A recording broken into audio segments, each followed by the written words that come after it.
नमस्कार, कार्यक्रम निर्माण सरोकारमा स्वागत छ। म सुषमा श्रेष्ठ। निर्माण सरोकारमा हामीले विकास, निर्माण तथा अर्थतन्त्रका विभिन्न विषयवस्तुहरूलाई प्राथमिकता दिने गरेका छौँ। अब लागू आजको सन्दर्भमा। आर्थिक वर्ष 2080-81 का लागि नेपाल राष्ट्र बैंकले मौद्रिक नीति सार्वजनिक गरिसकेको छ। केन्द्रीय बैंकले सार्वजनिक गरेको मौद्रिक नीतिमा मुद्रास्फीतिको दर 7% बाट घटाएर 6.5% कायम गरेको छ। निजी क्षेत्रमा जाने कर्जा 11.5% ले बढाइने, ठूला कर्जामा अनुगमन गरिने मौद्रिक नीतिमा उल्लेख छ। त्यस्तै निक्षेप सङ्कलन दर 5.5% बाट 4.5% कायम गरिएको छ। घर कर्जाको सीमा 1,50,00,000 बाट वृद्धि गरी 2 करोड पुर्याइने र चालु पुँजी कर्जा मार्गदर्शनमा आवश्यक संशोधन गरिने मौद्रिक नीतिमा उल्लेख छ। यसले चालु आर्थिक वर्ष आर्थिक गतिविधिहरू गत वर्षको तुलनामा केही सहज रूपमा सञ्चालन हुने देखिन्छ। राष्ट्र बैंकले पनि घर कर्जाको सीमा बढाएकाले पनि पूर्वाधार निर्माणका क्षेत्रलाई चलायमान बनाउन थप सहयोग पुग्ने देखिन्छ। तर हाल निर्माण उद्योग समस्याग्रस्त देखिएको छ। सरकार र निर्माण व्यवसायहरू बीच उचित समन्वय हुन सकेको छैन, जसको कारण भुक्तानी, आयोजनाको म्याद थप, मूल्य वृद्धि समायोजन, मोबिलाइजेसन, ब्याङ्क ग्यारेन्टी, जफत गर्ने कारबाही रोकिनुपर्ने लगायतका विभिन्न नौबुदे मागसहित देशभरका निर्माण व्यवसायहरू सडक आन्दोलनमा उत्रिएका छन्। सरकारले तत्काल निर्माण व्यवसायहरूका मागहरू सम्बोधन नगरे मुलुकको निर्माण उद्योग नै धराशयी हुने नेपाल निर्माण व्यवसायी महासङ्घले जनाएको छ।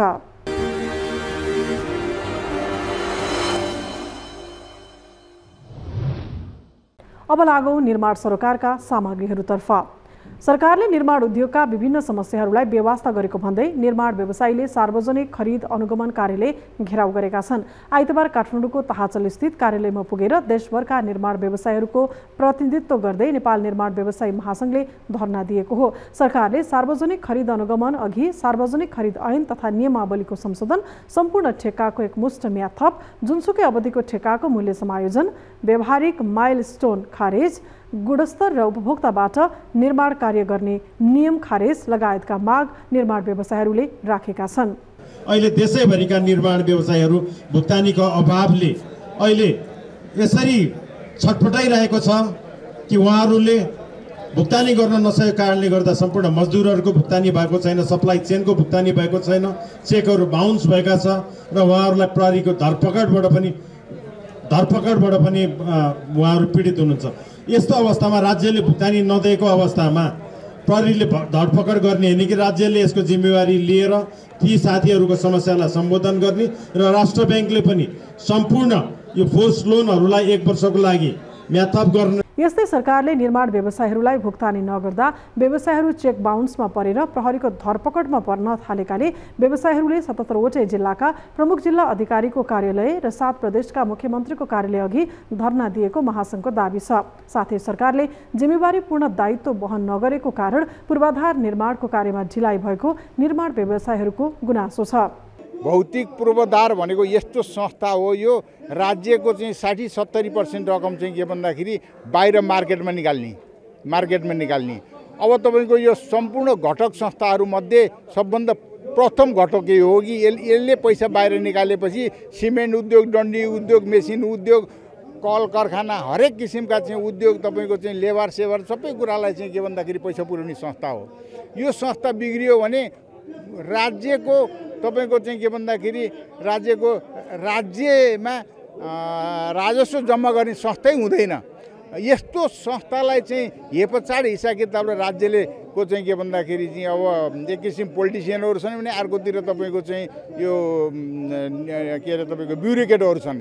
यिनीहरूले चाहिँ निर्माणको मान्छेहरूलाई चाहिँ अब सधैँ चाहिँ हत्केलामा लिएर खेलाउने वातावरणको नियम बनाउने र चाहिँ यस्तो चाहिँ आफ्नो स्वार्थ फुलफिल गर्ने गराउँदै जाँदाको स्थितिमा राज्य नै टाट फर्काउने वातावरण बनिसक्यो। हामीले धेरैचोटि नेपाल सरकारलाई भनेका छौँ, हामीलाई यो धरना गर्ने, गेटमा जुलुस लाउने वातावरण यहाँहरूले सिर्जना गरिदिनु भएन। हाम्रो काम भनेको समयमै काम सम्पन्न गर्ने र गुणस्तरीयसहित काम सम्पन्न गर्ने हो र हामीलाई कार्यालय प्रमुख होइन, कार्यालय प्रमुख, इन्जिनियर र लेखालाई मात्र भेट्ने वातावरण बनाइदिनुहोस् र हामीलाई त्यो वातावरण सिर्जना गरिदिनु भयो भने हामी चाहिँ धरना यस्तो कार्यक्रममा सहभागिता हुँदैनौँ भन्ने भयो। तर अहिले विडम्बना चाहिँ देशभरि चाहिँ काम गरेर हरिसाब गर्ने बेला, आन्तरिक अडिट गर्ने बेला चाहिँ र कतै काम बिग्रियो कि भनेर हेर्ने बेला चाहिँ हामी फेरि देशभरिका व्यवसायहरू काठमाडौँमा आएर नेपाल सरकारलाई घचघचाउनु पर्ने अवस्था आयो। यो चाहिँ दुःखद हो, यो हाम्रो लागि बाध्यता हो, रहर होइन। यस्तै राज्य व्यवसाय मैत्री भएर प्रस्तुत नभएका कारण निर्माण व्यवसायहरू आन्दोलनमा उत्रन बाध्य भएको महासङ्घको दाबी छ। सरकारले तत्काल निर्माण व्यवसायहरूका माग पूरा नगरे देशभरका सम्पूर्ण विकास निर्माणका काम ठप्प पार्ने चेतावनी समेत महासङ्घले दिएको छ। कार्यक्रम निर्माण सरोकारमा अब बाँकी प्रसङ्ग।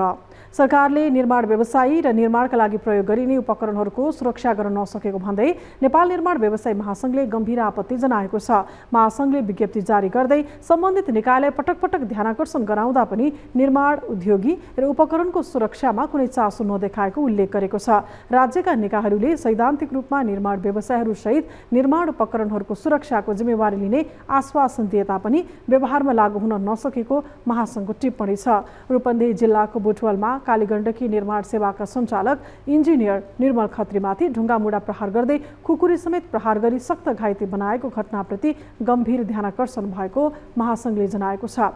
घटनामा संलग्न भएको आरोपमा पक्राउ परेकालाई कानुन अनुसार कारबाही गर्न महासङ्घले माग गरेको छ। निर्माण व्यवसायहरूमाथिको आक्रमण नरोकिए देशभरका निर्माण कार्यहरू ठप्प पारी निर्माण व्यवसायहरू सशक्त आन्दोलनमा उत्रने महासङ्घको चेतावनी छ।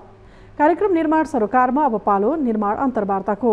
हामीले आजको अन्तर्वार्तामा निर्माण व्यवसायहरूले विभिन्न मागहरू राख्दै राजधानी काठमाडौँमा सार्वजनिक खरिद अनुगमनको कार्यालय घेराउ तथा धरना दिएको प्रसङ्गलाई समावेश गरेका छौँ। देशभरका निर्माण व्यवसायहरूको छाता सङ्गठन नेपाल निर्माण व्यवसायी महासङ्घको नेतृत्वमा भुक्तानी आयोजनाको म्याद थप, मूल्य वृद्धि समायोजन, चेक बााउन्स र ब्याङ्क ग्यारेन्टी जफत गर्ने लगायतका कार्य रोक्नुपर्ने, बिमा प्रिमियम दरमा भएको मूल्य वृद्धि घटाउनु पर्ने, रुग्ण आयोजनाहरूको बाँकी मोबिलाइजेसन दिनुपर्ने लगायतका 9 बुँदे मागसहित धरना कार्यक्रम सम्पन्न भएको छ। अब लागौँ आजको उक्त कार्यक्रमतर्फ।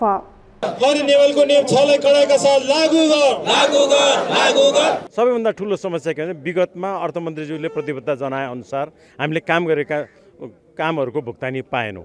त्यो भुक्तानी नपाएको कारणले गर्दाखेरि अहिले हाम्रो सप्लाई चेन पनि अस्तव्यस्त छ र हाम्रो साथीहरू यो भुक्तानी नपाएको कारणले गर्दाखेरि चेक बााउन्स केसमा चाहिँ चेक बााउन्सको जुन प्रक्रिया अगाडि बढेको छ त्यसबाट चाहिँ प्रहरीबाट पनि प्रताडित छ र त्यसै गरेर हामीले मजदुरहरूको भुक्तानी गर्न सकेका छैनौँ। त्यसै गरेर अहिले सार्वजनिक खरिद नियामलयको 120 लाई प्रतिस्थापन गर्ने गरेर असारको 21 गते जुन आदेश जारी भयो त्यो आदेशले चाहिँ सम्पूर्ण निर्माण कार्यहरूको समस्याको सम्बोधन भएन र हामीले एकमुष्ट रूपमा नेपाल सरकारले म्याथप गरिदिनु पर्यो भनेर जुन हामीले माग गरेका थियौँ त्यसको विपरीत सरकारले यो एकदम ढिलो गरी आएको आदेशले त्यो म्याथपलाई सम्बोधन भएको छ। विगतमा सरकारले निर्देशन गरेको सार्वजनिक खरिद नियामलयको 120 क अनुसार 79 साल असार 20 गते आएको निर्देशनलाई पालना नगरेका निर्माण कार्यहरूको हकमा कसरी सम्बोधन गर्ने र अहिले गत वर्ष सरकारले भुक्तानी नदिएको कारणले गर्दाखेरि, निर्वाचनको कारणले गर्दाखेरि र लिक्विडिटी समस्याको कारणले गर्दाखेरि, वैदेशिक मुद्राको समस्याको कारणले गर्दा राष्ट्र ब्याङ्कको नीति अनुसार चाहिँ अहिले जुन यो एलसी खोल्नको लागि 100% नगद मार्जिन राख्नुपर्ने लगायत विभिन्न समस्याले गर्दा गत वर्ष काम हुन सकेन। निर्वाचन भयो, पुसमा तत्कालीन गृहमन्त्रीज्यूले क्रसर बन्द गर्नुभयो र यही यावत समस्याको कारणले गर्दा काम हुन सकेन र सबैभन्दा ठुलो समस्या भनेको सरकारले हामीसँग सम्झौता गरेको र अर्थ मन्त्रालयले स्रोत सुनिश्चितता गरेका आयोजनाहरूको भुक्तानी हुन सकेको छैन। 4 खर्बका त्यस्ता आयोजनाहरू छन् जुन सरकारले बजेट विनियोजन नगरेको तर स्रोत सुनिश्चितता गरेर हामीसँग सम्झौता गरेको आयोजना छ। त्यस्तो समस्याहरूलाई कसरी सम्बोधन गर्ने? अब हरेक वर्ष म्याथप मात्र गरेर समस्याको सम्बोधन हुँदैन। म्याथप सँगसँगै यो कुराहरूको समाधान आउनुपर्छ। अब आज हामीले सार्वजनिक खरिद अनुगमन कार्यालयमा 1 घण्टा धरना दियौँ।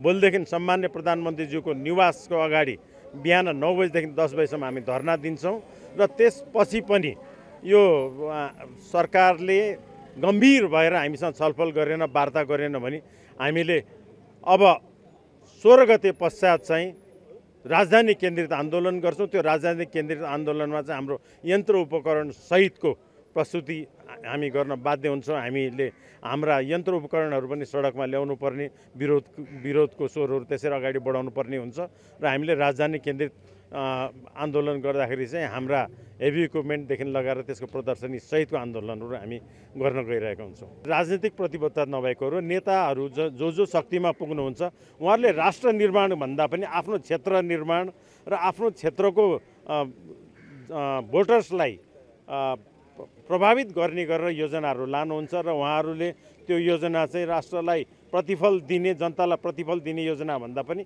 आफ्नो शक्ति प्रदर्शन गर्ने गरेर जुन योजनाहरू तयार हुन्छ र उहाँहरू चाहिँ कमजोर हुने बित्तिकै त्यो योजनाहरू लथालिङ्ग हुने जुन परिपाटी छ त्यसले गर्दाखेरि मुलुकको समृद्धि गर्ने हामी समृद्धिका सम्भाग निर्माण व्यवसायहरूलाई अल्पत्र बनाएको छ मुलुकले। अब त्यसलाई सम्बोधन नगरिकन म्याथअप मात्र होइन कि बजेटको पनि व्यवस्थापन गर्नुपर्छ र प्रतिफलमूलक आयोजनाहरूमा मात्रै योजनाहरू लाग्ने योजनाहरू गर्नुपर्छ र त्यही भएर हामीले सार्वजनिक खरिद नियामलीको 6 नम्बर बुँदालाई कडाइका साथ लागू गर, बजेट बिनाको योजना नगर्नु र योजना सुरु गर्नुभन्दा अगाडि त्यो योजना गर्नुभन्दा अगाडि गर्नुपर्ने सम्पूर्ण कार्यहरू चाहिँ पूर्ण रूपमा पालना गरेर मात्र टेन्डरहरू आह्वान गर्ने भनेर हामीले सरकारलाई भनेका छौँ। त्यसअनुसार नभइकन चाहिँ भविष्यमा पनि हामीले योजनाहरू समयमा सम्पन्न गर्न सक्दैनौँ। नेपालमा नेपाली निर्माण कम्पनी भन्दा पनि विदेशी निर्माण कम्पनीहरूले आएर गरेका योजनाहरू पनि अल्पत्र छ। नेपाली सेनाले गरेका योजनाहरू पनि अल्पत्र छ। त्यसको मतलब के भन्दा सार्वजनिक खरिद ऐन नियमावलीहरू चाहिँ अहिले पूर्वाधार मैत्री छैन, निर्माण मैत्री छैन र पूर्वाधार मैत्री, निर्माण मैत्री, सार्वजनिक खरिद ऐन नियमावलीहरू आएपछि मात्रै मुलुक समृद्ध हुन्छ र मुलुकले लिएको लक्ष्य प्राप्ति हुन्छ। त्यसको लागि सरकार गम्भीर भएर त्यो सार्वजनिक खरिद ऐन नियमावलीलाई संशोधन मात्र होइन पुनर्लेखन गर्न आवश्यक छ। यो सार्वजनिक खरिद ऐनभित्र चाहिँ सम्पूर्ण खरिद प्रक्रियाहरूलाई समावेश जुन गरिएको छ त्यो उचित छैन। सार्वजनिक खरिद ऐनभित्र चाहिँ सप्लाईलाई यो कन्सल्ट्यान्टलाई सबैलाई एकै ठाउँमा राख्ने होइन कि खरिद प्रक्रिया भिन्न भिन्न छ र भिन्न भिन्न भएका खरिद प्रक्रियाहरूलाई भिन्न भिन्न किसिमले सम्बोधन गर्नुपर्छ।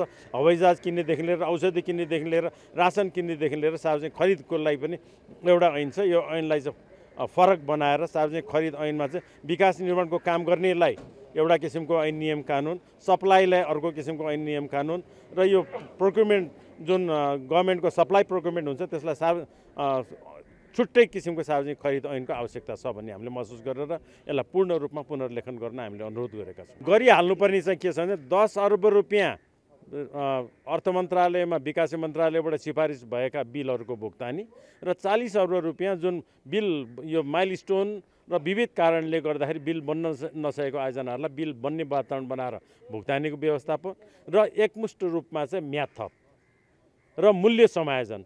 सरकारले जुन 72 रुपियाँमा चाहिँ इस्टिमेट गरेको इन्धनको मूल्य चाहिँ 178 रुपियाँ पुगेको छ, अहिले आएर 150 को हाराहारी छ भने यसरी मूल्य समायोजन बढेको बेला बढ्ने, घटेको बेला घट्ने, अरू हवाई भाडा दर जस्तै बस भाडा दर जस्तै अन्य उद्योग व्यवसायमा हुने मूल्य समायोजन जस्तै निर्माण उद्योगलाई पनि मूल्य समायोजन गर्ने र सबै किसिमको सानादेखि ठुला योजनाहरूको चाहिँ मूल्य समायोजनको व्यवस्था गरेर निर्माणको कार्य सहज बनाउने र बिना बजेटका आयोजनाहरूलाई खारेज गरेर निर्माणको काम अगाडि बढायो भने मुलुकले गति लिन्छ, निर्माण व्यवसाय काममा फर्किन सक्छन्। हाम्रो अनुमानमा त्यो आयोजनाहरू चाहिँ 2700 को हाराहारीमा हुनुपर्छ।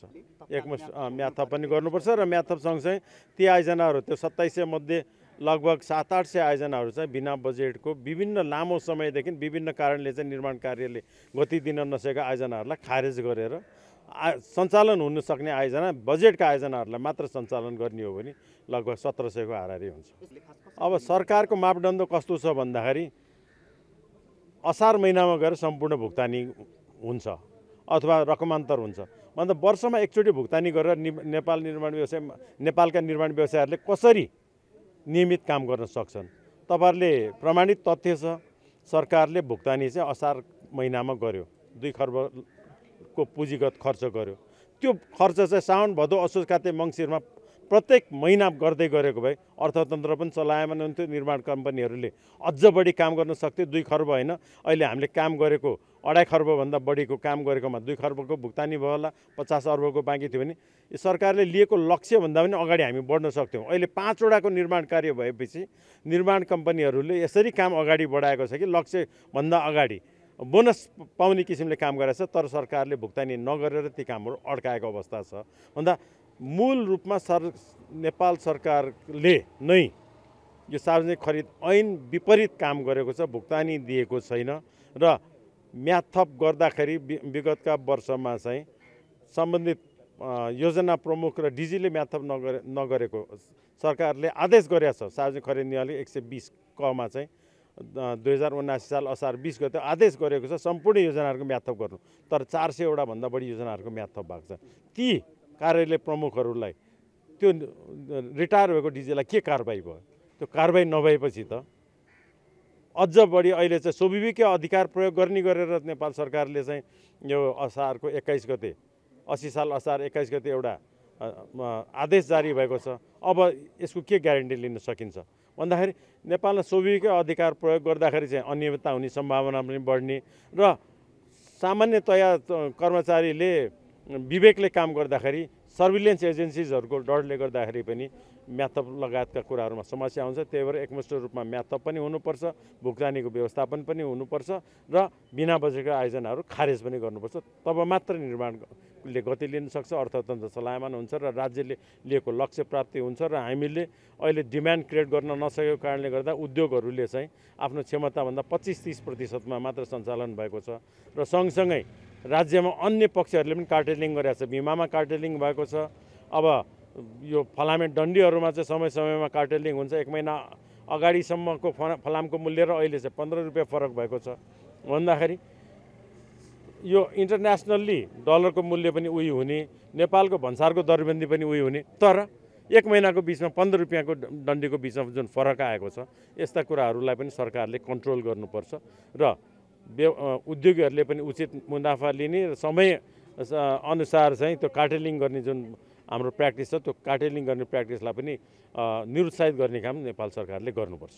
हामीले राष्ट्र ब्याङ्कलाई सुरुमै 77 सालमै कोभिडबाट सबैभन्दा बढी प्रभावित हुने उद्योगहरूमध्ये पर्यटन उद्योगपछि निर्माण उद्योग हो भनेर भनेको थियो, तर उहाँहरूले त्यति बेला चाहिँ त्यसलाई गम्भीरतापूर्वक लिनु भएन र अहिले जुन अर्थतन्त्र चलायमान हुन सकेन र यो यसैको कारणले गर्दा निर्माण उद्योगले डिमान्ड क्रिएट गर्न सकेन।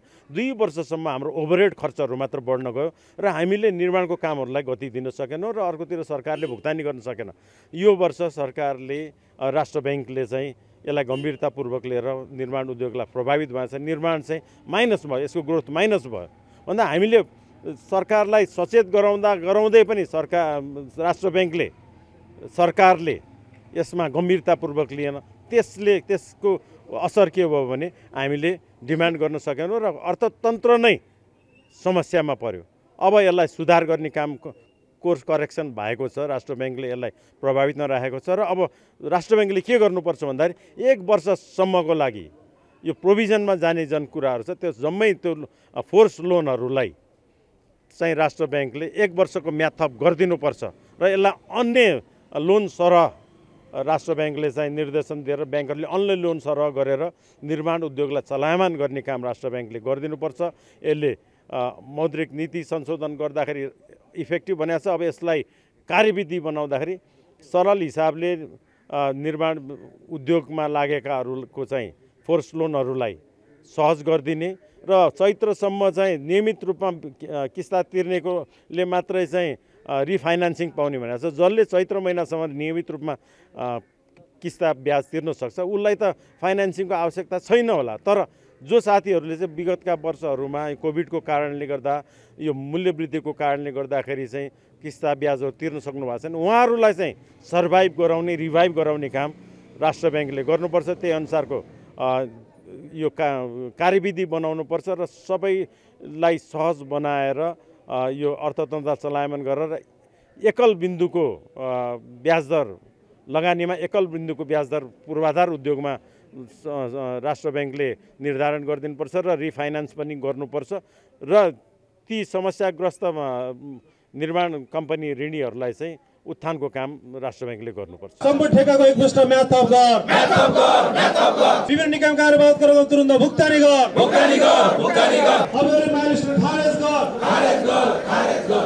आजको लागि कार्यक्रम निर्माण सरोकार यति नै।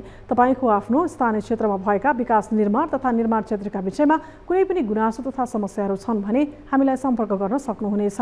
विकास निर्माण क्षेत्रमा लक्षित निर्माण सरोकार कार्यक्रममा समावेश गर्न सकिने विषयवस्तु तथा सामग्रीको विषयमा तपाईको केही सुझाव तथा प्रतिक्रिया छ भने हामीलाई मोबाइल, भाइबर र इमेलबाट 24 हेल्प डेस्कमा समस्या र गुनासो गर्न सक्नुहुनेछ। अहिलेलाई बिदा दिनुहोस्। नमस्ते।